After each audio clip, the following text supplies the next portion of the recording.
Hi, and welcome to another edition of Danny Brown Talks Phoenix. As always, I am your host, Danny Brown. Today, I am joined by Andie Reighley of Keter Environmental.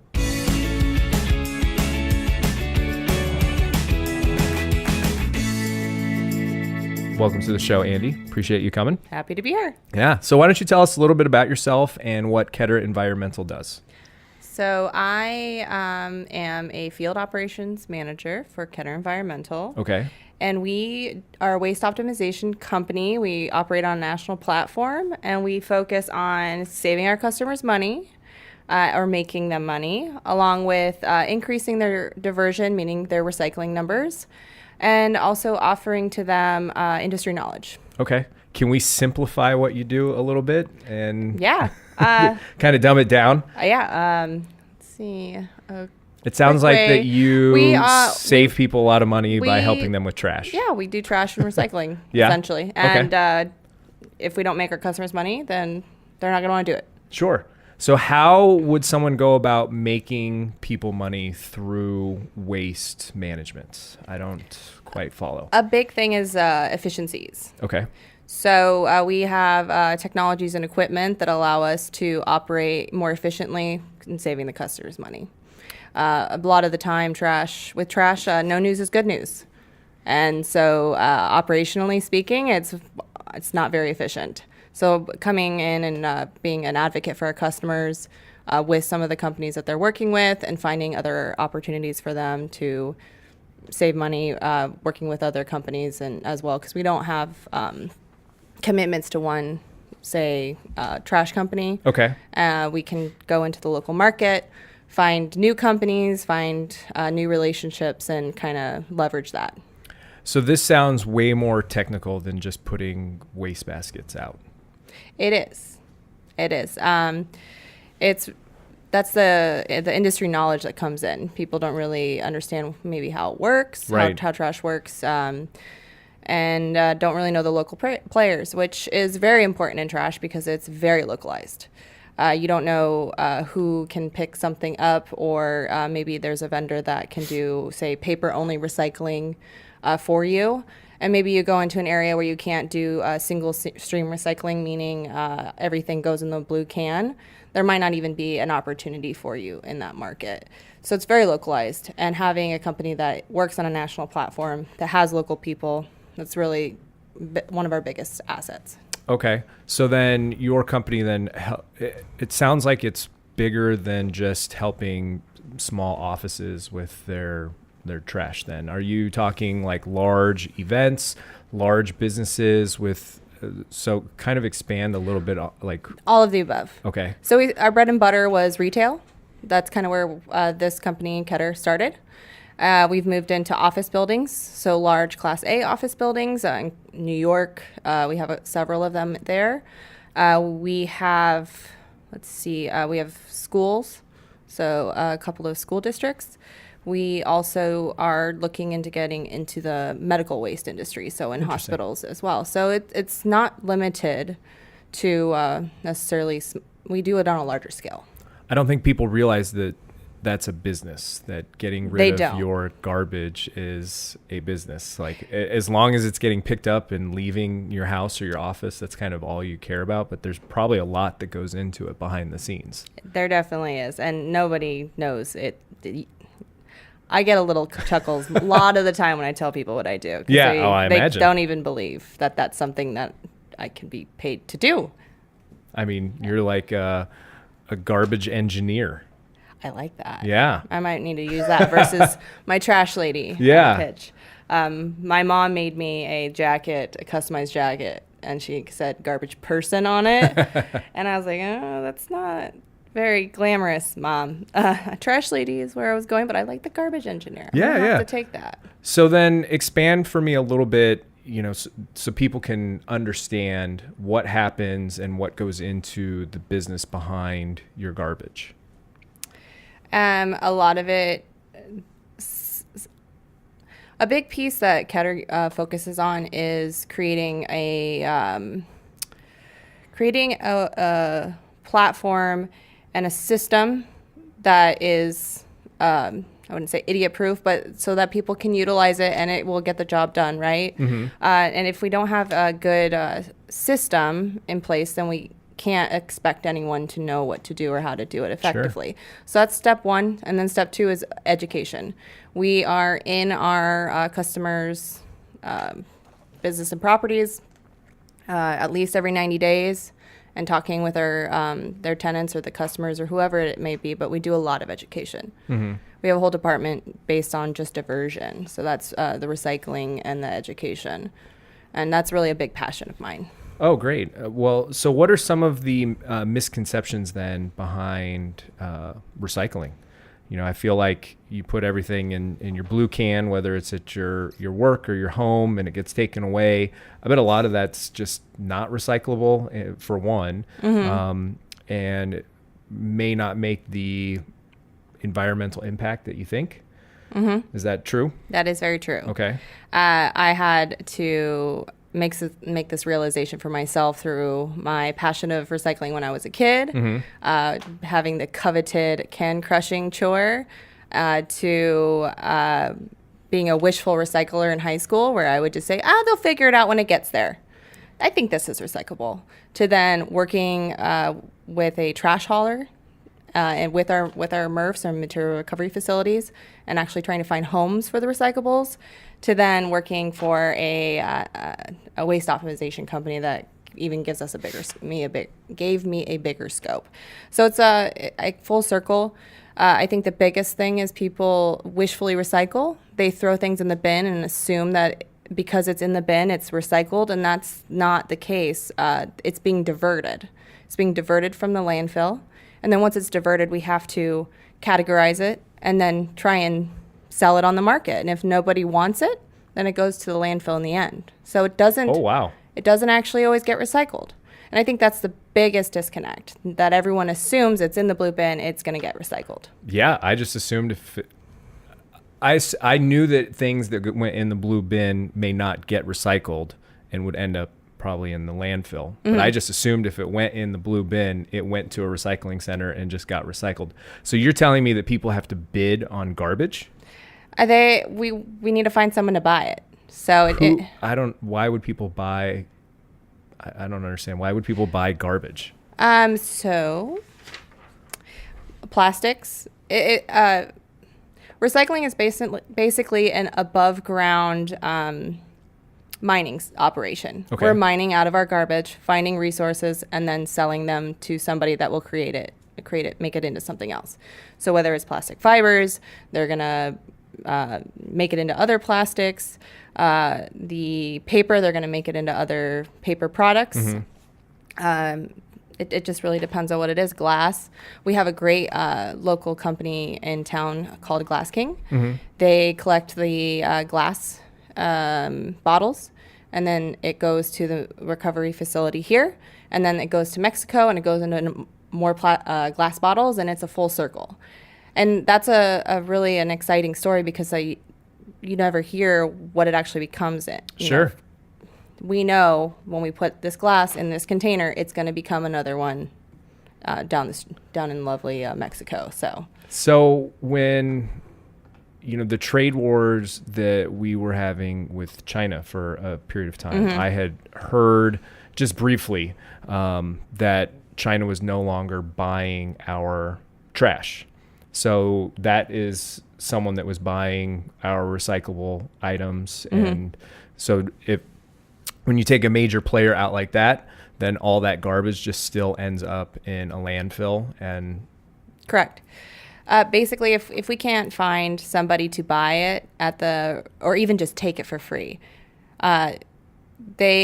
each facility is rated to hold X amount of tonnage of waste. And if they cannot hold on to it long enough to find a seller, then they have to get rid of it. Wow. And so they often have reduced rates for landfilling it in the end if they can't find something. But that's what's happening to a lot of, especially the more inland you are. So are there countries or systems that exist that are more efficient than what we're doing? We threw all of our eggs in one basket, and it's going to take a long time, probably 3 to 5 years. We were sending everything to China. Oh, okay. I would say like 80 to 90% of what we were sending was to China. Okay. If you think about it, everything was coming in from China. We were buying a lot of stuff from China, and we weren't importing a lot out. So there were a lot of empty containers going back to China. So it was one of those, we could easily throw it into these empty containers and ship it out there for discounted rates. Interesting. That was something I learned when I was working in LA for a trash hauler out there. And when China stopped doing that, suddenly there was nowhere to take it. A lot of the local mills in the U.S. have closed down in the last 5 years, Wow. and we're going to have to see the next 2-3 years what happens, how innovative we can be to bring those markets back. That's so wild to me. I had no idea. I just assumed that it got recycled and turned it back into bottles or cardboard or paper or whatever. Mm-hmm. You probably can't speak to this, but this is always something that's bothered me is Amazon sends out so many packages and so much packing material. Mm-hmm. And now they've got their own drivers. Mm-hmm. Why don't they set up their own program where you can put the folded boxes and the packing material on your doorstep, and then they just take it away and reuse them? That is a great question. There are nonprofits. Actually, there's a nonprofit that has deals with people like FedEx, Amazon, UPS, where if you get a box from, say, Amazon, you can put stuff that you don't want anymore, that you want to donate, into that box, and you can get a free label printed. Oh, really? And then send it to that nonprofit, and then they will find new homes for your stuff. I feel like these nonprofits need to be better at marketing, because I have not heard of any of them. I don't disagree. I think there's a lot of cool stuff happening, and it's hard to know what. There's not a lot of people pushing a lot of it out. It doesn't seem like it. Mm-hmm. I mean, it just seems like it just gets picked up and goes away, and you don't have to think about it anymore. I also think it's has a lot to do with the stigma of an environmentalist, a tree hugger, Sure. as you know, the hangover. Oh, of you like the environment. You're super left wing. Right. The hangover of the 70s, Yeah. right? So I'd never outright say I'm an environmentalist, because immediately there's a wall that comes up. For sure. With a lot of people. Which is unfortunate. Which is very unfortunate, but it's a reality. And so a lot of people want to know about this stuff, but they are closed off to, say, that wing of people because of that stigma. And I that's something that I personally try and break through, and kind of my own personal mission. So, but I think that is a lot of the reason why you don't hear a lot about a lot of this cool stuff, because of that stigma. That's too bad. So what are some of the things that you do then personally to try and break through that stigma? You said it's your personal mission. So what are some of the ways that you found that gets people to kind of listen to you and listen to environmental causes a little bit more, that doesn't have that stigma associated with it? I try and ask questions, and give them an opportunity to explain why they don't want to do something. Interesting story. I lived with my aunt and uncle in Ohio, and it was right after college. It was the only free room as I was launching my full-time investigation for a job. And they didn't recycle, and it made me very upset. Sure. Especially, I just graduated with a sustainability degree. The neighbors recycled, and I got upset before I asked the question. I just thought my uncle didn't care, and they were ignorant, and blah, blah, blah. I finally asked my uncle, why don't we recycle? Why don't you recycle? He said, 1, it costs money, and 2, they don't give me a covered bin. He said, it's Ohio. It's raining, it's snowing, it's storming, it's windy. It's those small, bins we used to have them 10 years ago in the Arizona area. And he's like, I'm sick and tired of it flying into my neighbors, flying into my yard, and I wouldn't want to do that to my neighbor. Sure. Having trash spewed all over their yard. He's like, so if they gave me even if they just gave me a covered container, I'd be more likely to do it. And that's where I came down to the infrastructure. You got to build the correct infrastructure in order to get people on board. Especially with Americans. You have to make it simple and easy. Exactly. Otherwise, they just won't do it. We're a society based on convenience. Exactly. And if it's not convenient, we'll just not do it. Exactly. And it needs to be more mainstream. Absolutely. I mean, I I actually used to work in the building that we're in, and they don't recycle. And I was super stoked when we just moved offices, and they do recycle. But now I'm a little bummed to find out that if they can't find people to buy our trash, that it still ends up in a landfill. We'll always think of paper. Paper, there's always a market for paper. Oh, that's good. And unfortunately with glass, it breaks a lot, right? And in transportation, it breaks and contaminates all the other stuff in there. So it's really... broken glass isn't recyclable? It is recyclable, but it falls in and kind of contaminates other items. And it's harder to collect once it's broken. Because we don't sort, we just put it all into the one bin is what you mean. Okay. Right. So if all the glass was in its own bin and a bottle broken there, it wouldn't be a big deal. No, not a big deal at all. Yeah, exactly. So there's just some things like glass is infinitely recyclable. It's just almost a contaminant of a single stream recycling. So I tend to not put it in there. I do have access to glass recycling because all my customers have the glass program I was telling you about. So I tend to take it over whenever I'm doing a property visit. I just come and bring my glass, all my wine bottles that have accumulated over the weeks. But not everyone has that option. And really, transportation-wise, with how much it costs for transportation to just send another truck to pick everyone's glass up, it's got to be more mainstream and absolutely cost-effective, and infrastructure needs to be built for it. Yeah, it just comes down, again, to that level of convenience. I mean, I see all the time big screen TVs or the big box TVs with the tubes in it just sitting out on the street with free written on it, and eventually those just get put in the dumpster and probably taken to a landfill. When I imagine that there's a ton of parts and pieces within that's actually recyclable and probably somewhat valuable. Yes, that is true. It's also considered e-waste, so it's not supposed to go in the trash. Yeah, but we have no good collection infrastructure. It's not really well. I remember my mom being like, "Get in the car. We're gonna take this TV over and down the street to the bin." I'm like, I didn't know when I was a kid. I'm like, oh. You throw it in one of those big dumpsters. Sure. I'm like, okay, Mom. Now I'm like, Mom, how could you? I was like, I know, I didn't know that. I didn't know then what I know now. Same with like paint cans with old paint. I'm in real estate, so you always see we're helping people buy homes, and the previous homeowners like, oh, I'm just going to leave them my old paint, which is not helpful at all because it's all bad.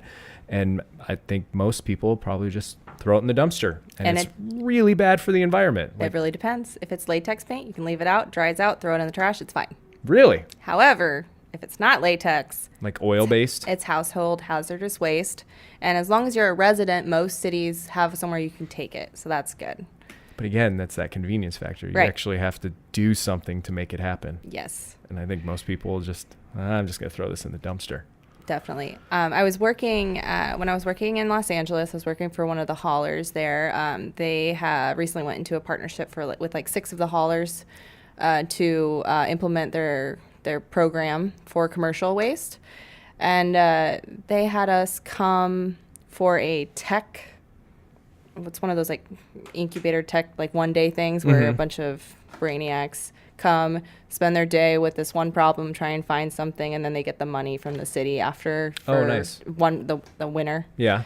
And I was really helping push this one group of engineers. I was like, we need to find a way to be able to leave your household hazardous waste stuff out, take a picture of it, and then send it, and then somebody can come pick it up. And they'll have like a route every 6 months, and they'll be able to itemize it, figure out what it is, and then pick it up. And I was like, that would be an amazing app. I was like, run with it. And they're like, oh, okay.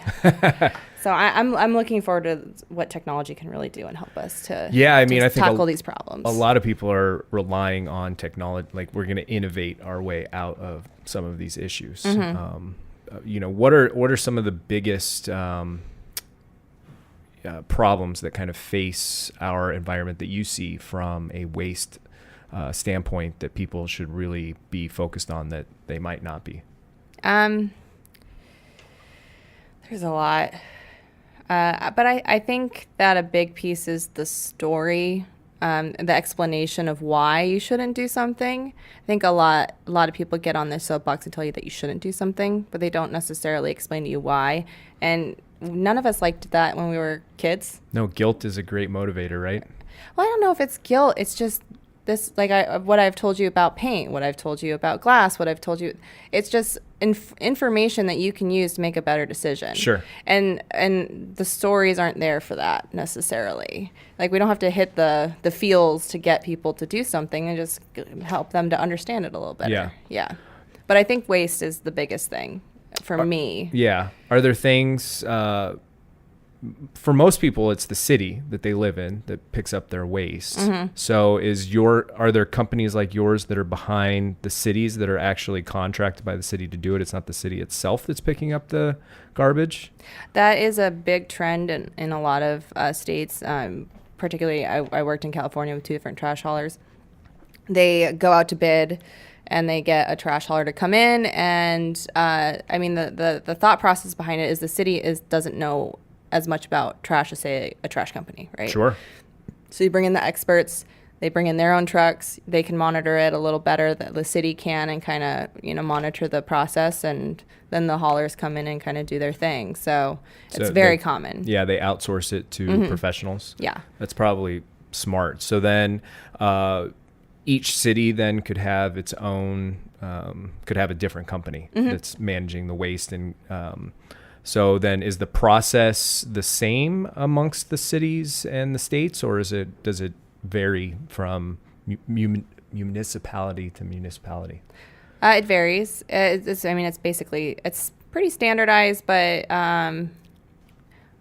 depending on what company you have, it'll just depend on the operational efficiencies. So I worked for one hauler that they were great. They were more focused on sales and people and networking, whereas the other company I worked for was wholeheartedly operations. Mm-hmm. They were so efficient. They did everything standardized. And if you asked them to do something in 3-4 hours, it'd be done.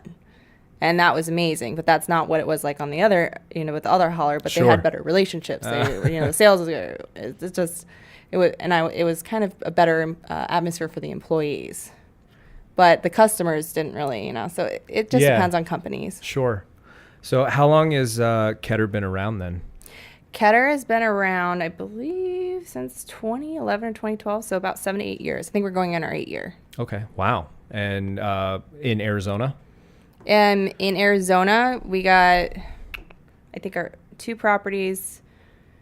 We only had 2 properties here until last year. Okay. And that was in 2013. So they're expanding. Yes. Here. Yes. Very much cool. so. So if there's a business and they're looking to become more efficient with their waste, and you had said save or make them money through that, what does that process kind of look like? How can a business get started? Reach out to me, or really to anybody within the company. We all kind of wear multiple hats, and so we kind of all have a sales hat. We're ready to discuss what we can offer and how we can potentially increase efficiencies, increase diversion, and hopefully increase the portfolio as well. Sure. So how does when you do that with a business, how does that result in the business making money? It depends on the type of business, what type of vertical it might be. So let's say it's a school district. So you need trash. Well, let's just say it's any basic business. So you have, say, 5 buildings, right? You need trash. Who do you call to find out how much trash service you need? I have no idea. You call the trash company probably, right? Maybe you call the city and say, hey, what kind of trash people do companies are here? Are there, is there one I have to use, or what have you? They'll probably give you a couple of numbers. Then you call the trash company and you call their salesperson, and then they tell you how much trash you need. Does that sound like a conflict of interest to you? Yes. Yes. That's exactly how people figure out how much trash they need, is the trash company tells them how much they need. So you don't know if they are over-servicing you. You don't know if they said 5 days, but you missed 2 or 3 days. So when you say they tell you how much trash you need, that's the frequency at which they come and pick up your trash? Or the size, and that's kind of where we come in. Is we come in as your advocate, as the customer's advocate. I see. We actually look at what you create. We look at the trends. We make adjustments. We are constantly making adjustments with all of our properties, and we are incentivized. Personally, I'm incentivized by my company to do as many enhancements as I can in a year. It's part of our company culture. Very interesting. So that's kind of where the value is. For sure, yeah. I mean, it sounds like it. So to go back to kind of the recycling stuff we were talking about, what are some of the common items that people think are recyclable that they should absolutely not be throwing in their blue can? Pizza boxes and styrofoam. Really? Yes. Pizza boxes are contaminated with the oils and the organics. Okay. So think about, so we collect the cardboard. Mm-hmm. We bale the cardboard. So we make it into really condensed, boxes so we can cart it around the country. Sure. It might take 4 to 6 weeks before it gets to a place to process. And that organic matter is now becoming mold. Oh. And then suddenly you have organic matter in your cardboard paper, and the pulper will have to deal with that, or it might become so rancid you can't even use it. And it's all because of one.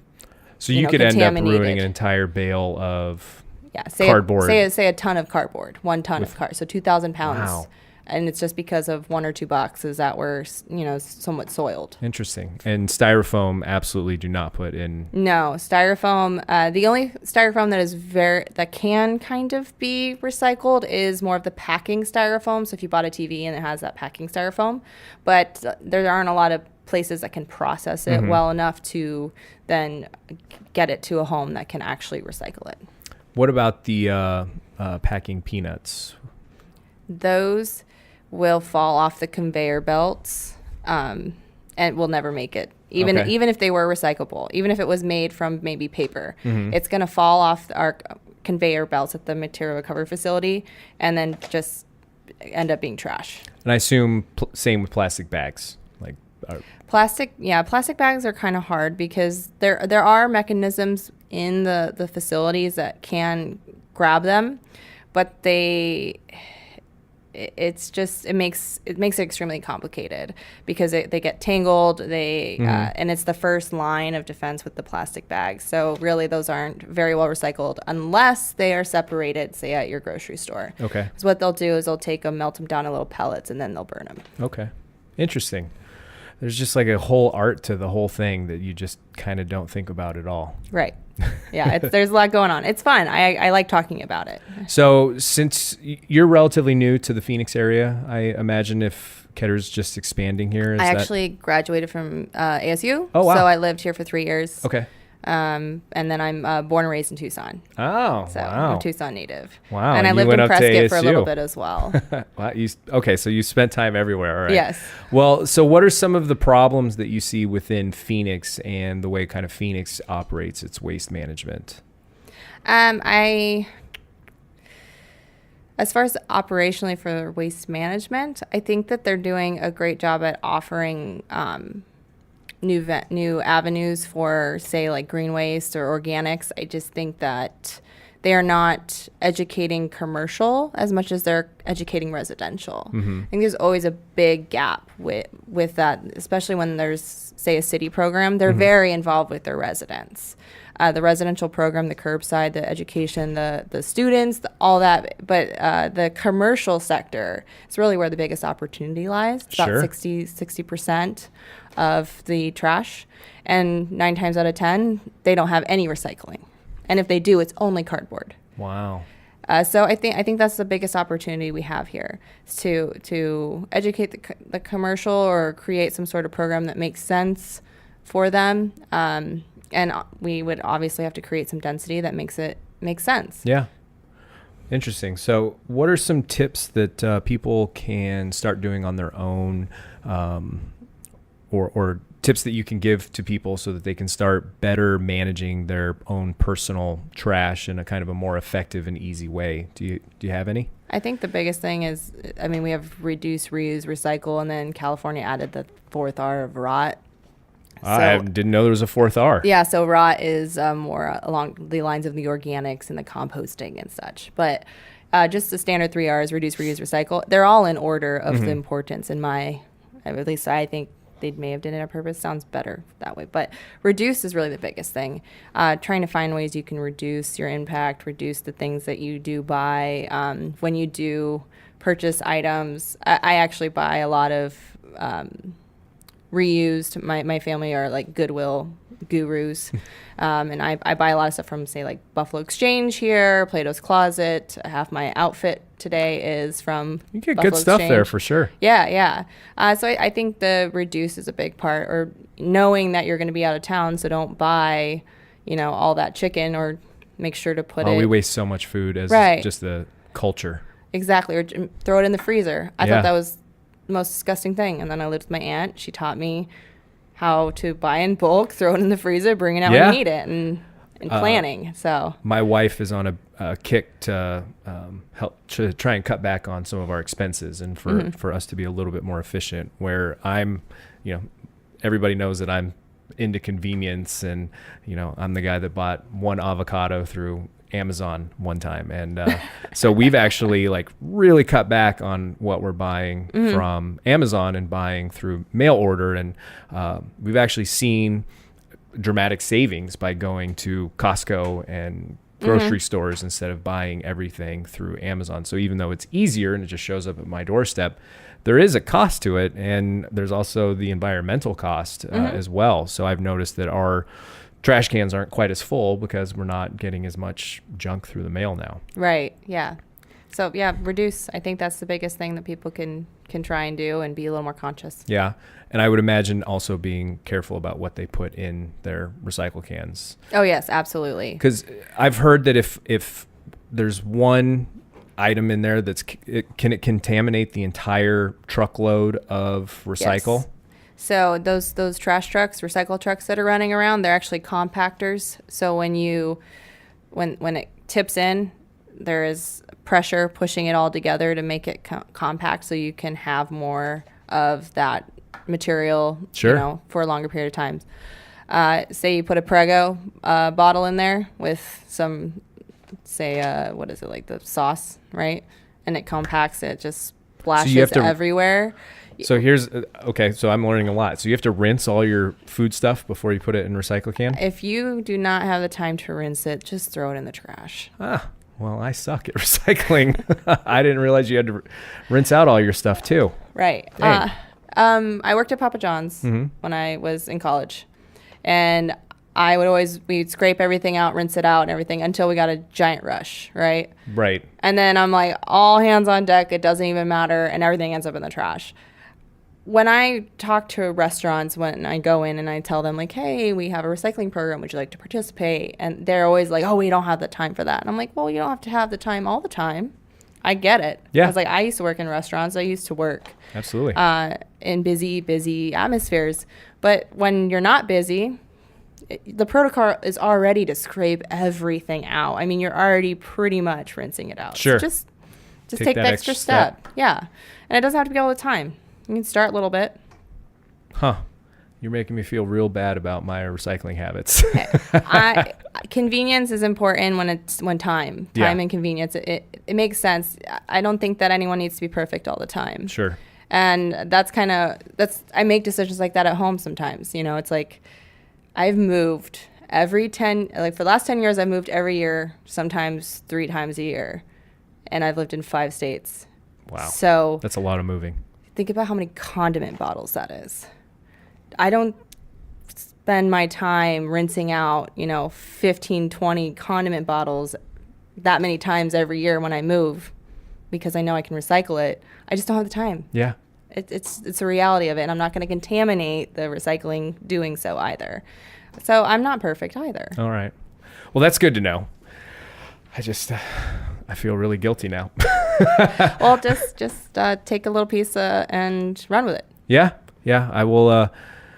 I think I eat a lot of peanut butter, and those would be really hard to rinse out. Unless you have a dog. That's a good point. My dog loves my Another peanut reason butter. to get a dog, right? Yeah, they've been begging me to get an office dog. So. Oh yeah. Yeah. I've had dogs my whole life, and they've eaten table scraps my whole life. I went to college, and then my trash can started smelling, and I didn't understand why. And it was because I no longer had a dog to eat my food. So dogs are great for that, for sure. Absolutely. So just some closing quick questions. We always like to close out our podcast to ask you some Phoenix-based questions. So what's one of your favorite Phoenix restaurants here? I'm a little biased because I worked at Oregano's, but Oregano's Pizza Bistro is definitely one of my favorite Arizona chains. And it's kind of Arizona, but I love Oregano's. And then Four Peaks. I love Four Peaks. Four Peaks is really good. Yeah, I like their chicken tenders. Yeah, I like Four and Peaks. Their French fries. The Pizookie over at Oregano's is really good. Yes, you can't call it Pizookie though. BJ's has the patent on that. Really? It's a pizza cookie at Oregano's. Oh, God. People are so stupid. That's dumb. It's copyright. So stupid. All right. I'm glad that, you've got major problems in the world and we're focused on copywriting a stupid cookie with ice cream on it. Somebody's got to win. Ridiculous. Anyway, what are some exciting places that you've discovered lately? I have to admit I haven't been discovering too much because we've been in the process of buying a house. Oh, so I've very been exciting. I guess the only discovering I've been doing is in the Mesa Chandler area where we were looking. Well, any exciting neighborhoods over there that you've discovered? Exciting. I just that's really one of our questions here. Favorite Phoenix neighborhood. So I know. I was in downtown Chandler, that area, this neighborhood. I was shocked how close some of the very cool spaces over there. So the different towns or cities within Phoenix have done a really good job of creating their own little downtown area so that people don't have to travel to Scottsdale or Mill all the time. Right. So, downtown Chandler is really cool. Downtown Gilbert is super awesome. Yeah.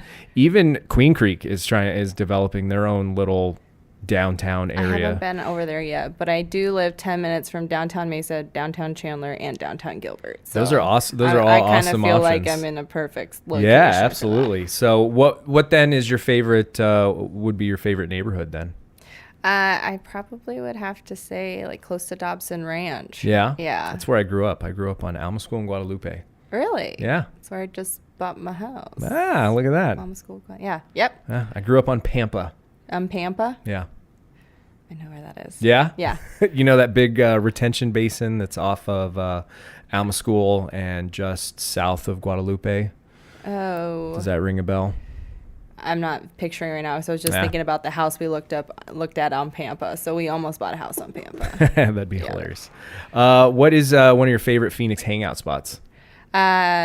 We go to Wilderness Brewery a lot. So I haven't heard of Wilderness Brewery. Arizona Wilderness Brewery. It's really a cool atmosphere. They have great apparel, and they have single tanks. Are constantly changing a lot of their beer, and then the Beer Research Institute as well. We like beer. I can and gather. Patios. Yeah. And patios. So where is that located at? The Wilderness, I think, is technically a Mesa address. It's on Alma School and Arizona Ave. And then Beer Research is also, I believe, in Mesa. And it's over on Dobson. I can't think of it. It's like off the 60. Okay.